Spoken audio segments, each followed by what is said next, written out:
I'm Carolyn Vallejo. Welcome to GrowthTV. Upskilling for workers is a hot topic as business needs rapidly transform and the search for qualified workers becomes more difficult. Today, Sarah Grimstead, Insperity's Regional Vice President of Sales, joins us to discuss the positive impacts of implementing upskilling and continuing education programs. Sarah, welcome to GrowthTV. Thanks for having me. I'm excited to be here. Let's begin by first talking what upskilling is and why it's important for businesses to be investing in it now. Sure. So upskilling is just corporate speak for training and development. And I think there's a couple of reasons why it's really important that businesses are focusing on it today. So first and foremost, I think we can all agree it's been a tough hiring market for the last couple of years. And while we're seeing some shifts, unemployment is still pretty low, which means that a lot of business leaders are having to make compromises on skill sets when they're hiring employees. And so upskilling is going to be really important to make sure that those employees that you're bringing on have all of the skills that you need in order to be successful. And I think the second thing is that a lot of things have changed in the workplace in the last 3 years. And so even if you've had a really stable workforce that hasn't had to have a lot of turnover, there are still a lot of new skills that even tenured employees need in order to be successful in today's environment.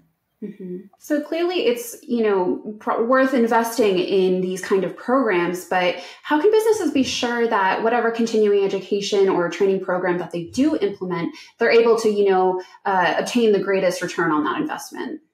Yeah, well, ROI is essential because training is an investment for sure.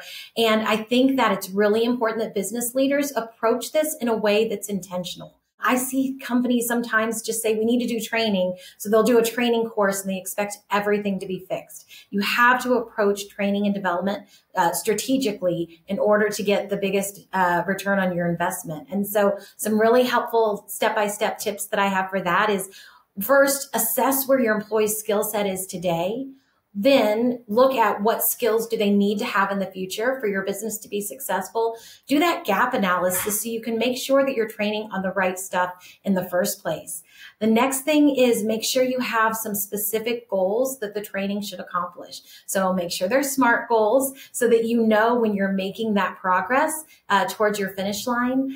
The next thing to remember is that employees, adult learners especially, they don't all learn in the same way. So you can't do just one type of training. So remember, you may need to do some online training, some mentorships, some maybe peer development and learning, different ways to have employees learn the same information to ensure that you have really broad acceptance and understanding.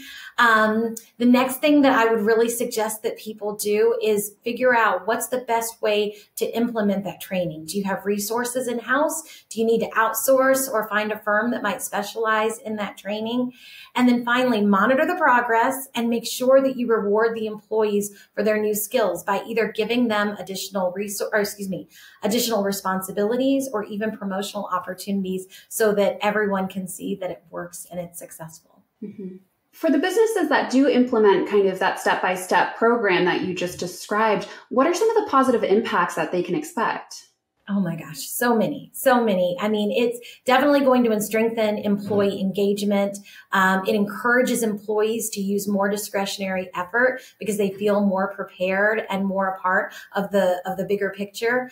It can also reduce turnover. So, especially among Gen X and millennials who have ranked in surveys a lack of career progress as a top reason that they leave jobs. And then on the flip side, having a really effective and structured upskilling program can help you with candidate flow. 65% of employees believe that employer-provided upskilling is very important when evaluating a potential new job. Mm-hmm. So those are obviously very attractive benefits, and you laid out a very comprehensive step-by-step, strategy. But what are some of the potential pitfalls that businesses should avoid when it comes to upskilling? Yeah, absolutely. So the first one is don't create a training and development program in a vacuum. No one likes to have something done to them, right? So don't just create this program and then tell your employees they're going through it. A great tip would be to involve your employees in the development of it so that there's more buy-in and more acceptance. Another big mistake that I see leaders make in organizations is just telling employees to work harder. when the reality, the problem is they lack an essential skill set to do the job properly. Telling someone who's struggling to work harder when that's not the problem is demoralizing, and it will result in turnover. And then the final bit of advice I have for business owners is don't think that because you have tenure in your organization that upskilling is not important. If there's one thing that we've learned since COVID is everything changes all of the time. And so just because you have a well-tenured workforce doesn't mean that there aren't new skill sets for them to learn, and giving them to your employees will help your organization be more successful. Mm-hmm. Some great advice there. Sarah, thank you again so much for joining Growth TV. Oh, it's my pleasure. Thanks for having me, Carolyn.